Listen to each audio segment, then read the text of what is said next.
surtout beaucoup d'astiers. Hein. Ils sont bien connus pour leur hache et pour le nombre qu'ils présentent au check d'armes chaque matin. Une quinzaine par combattant.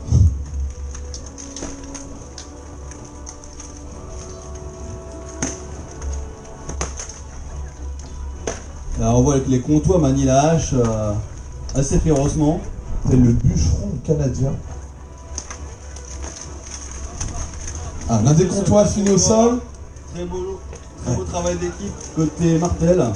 Oh, malheureusement, là là. une très belle charge de Yanis. C'est qui, mais il c'était dérape. Yanis. Ouais. Ah, c'est frustrant. Il s'est retrouvé sur un pied, là, c'était vraiment difficile de garder l'équilibre.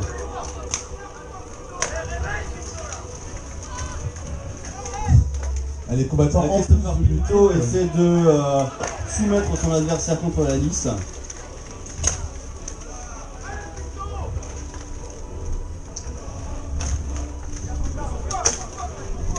Oula. Oh, il arrive à se rattraper hein, malgré sa longue glissade.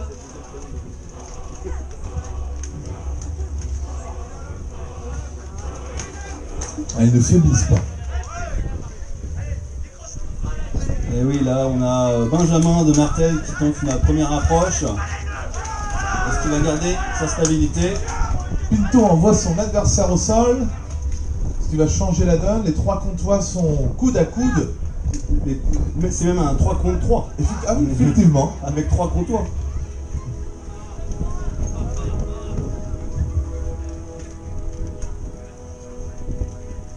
Les deux lignes se font face, on voit le Christopher Pinto qui essaye de passer sournoisement sur la gauche de la ligne comtoise. Marty perce au centre. Ouais, c'est intéressant au niveau des placements parce qu'on se joue avec les angles de vision des casques et c'est très intéressant quoi. On a vite fait d'avoir un angle mort. Oui, c'est pour ça qu'il y a quand même peut-être pas mal de gens qui se dirigent vers des casques avec des grilles au niveau de la visière.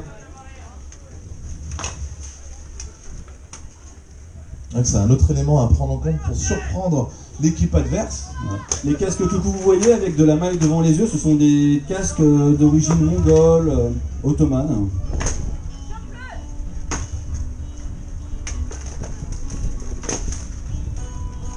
Et effectivement, si on s'intéresse aux sources historiques, en France, on a eu aussi bien sûr dans les époques précoces des Mongols qui sont les Huns qui ont traversé les frontières et sont venus chez nous, mais même des Magyars, des gens venus de Hongrie sont venus jusqu'en France.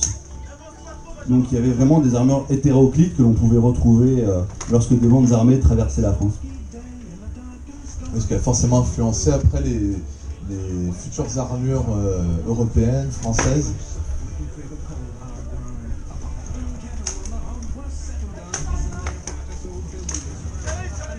Ah, ça tente de crocheter les pieds et de les balayer pour faciliter le travail.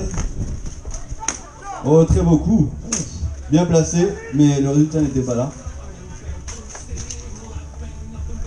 Ah, ça charge un peu plus timidement. Hein. Du fait du terrain, on ne peut pas leur en vouloir.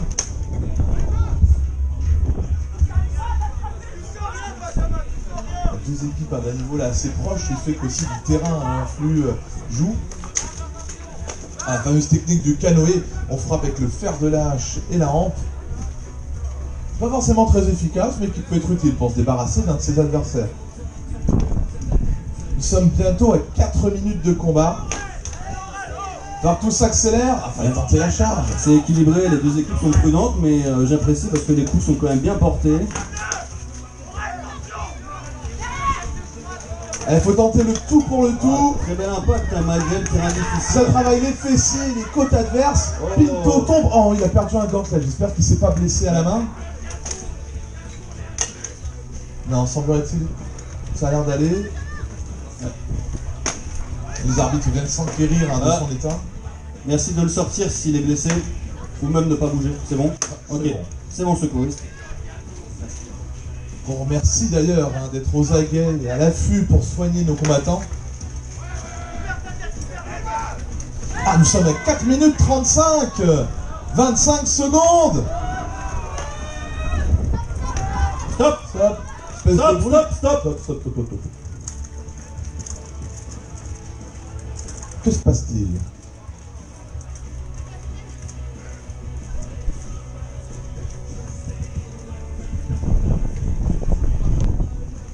Ah, le capitaine de Martel a décidé de stopper le round et de le céder, semblerait-il. Donc il restait 15 secondes. Quand même très puissant. Elles sont émoussées, donc elles ne sont pas tranchantes, mais l'impact est significatif. Vous pouvez voir les coups portés sur les casques qui sont déformés. Les casques ont d'ailleurs un léger rembourrage qui peut faire environ l'épaisseur d'un doigt, qui permet d'encaisser et d'amortir le coup. Et c'est à peu près pareil, finalement, sous le corps. Sur le corps, vous avez donc l'armure, mais en dessous, vous avez un gant bison. C'est un vêtement en bois qui permet d'amortir les coups, ce qui fait que l'impact est absorbé. Surtout, ça évite de se faire couper la peau par les plaques d'acier.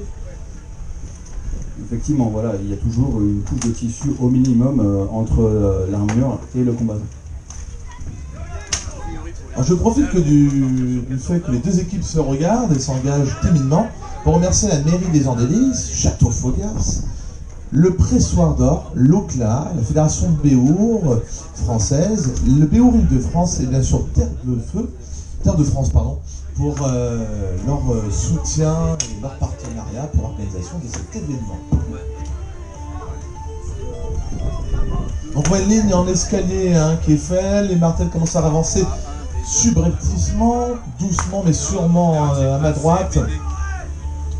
Ça s'engage, ça cherche la bonne occasion, étant donné le terrain et l'équivalence d'expérience, il cherche à... Ça a quand même des avantages côté comtois, parce qu'ils ont deux nouveaux combattants. Il faut que chaque action soit décisive et pas trop forcément fatigante, parce qu'il faut pouvoir tenir le reste du round. N'hésitez pas à les encourager, mesdames et messieurs, afin de les motiver. Ils en ont besoin. Allez, comtois, les martels.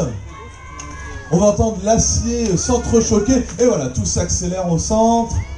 Elle se retire. Voilà, les deux combattants comtois s'acharnent à coups de bouclier en pleine face. Ça s'énerve sur la gauche, c'est chouette à voir quoi. Ouais.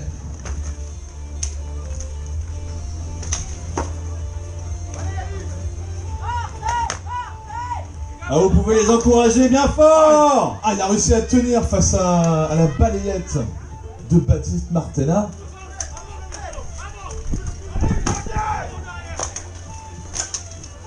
On va Yanis, le capitaine de Martel qui essaie de temporiser.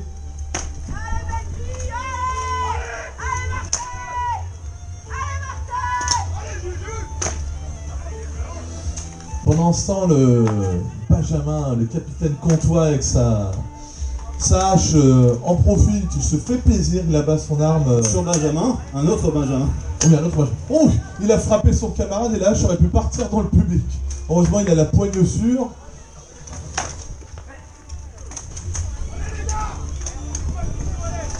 Ah oui, ça glisse, hein.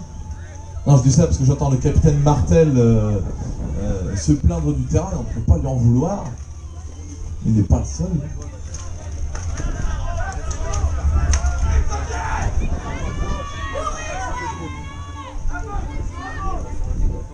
Ah, des ordres sont donnés du côté de Martel pour que Christopher Pinto s'énerve. Oh, très belle charge dorsale. Elle ne s'y attendait pas. Et ça s'énerve. Très belle charge de Martel au centre.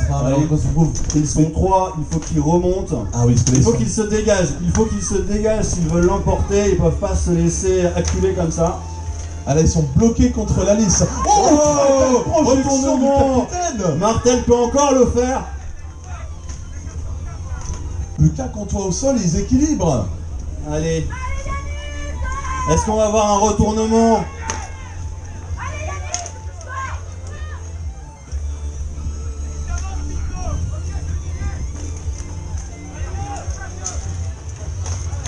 Voilà. Oh, il arrive à se rattraper.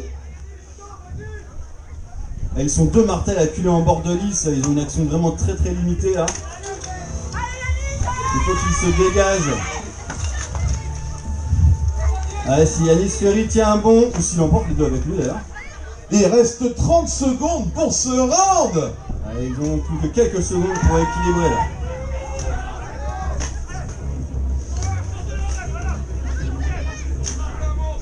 Oh, il a coincé sa hache dans la visière de Yanis. Non, c'est bon, c'est dégagé. Mais je crois que le Mezaï ne tient plus forcément très bien.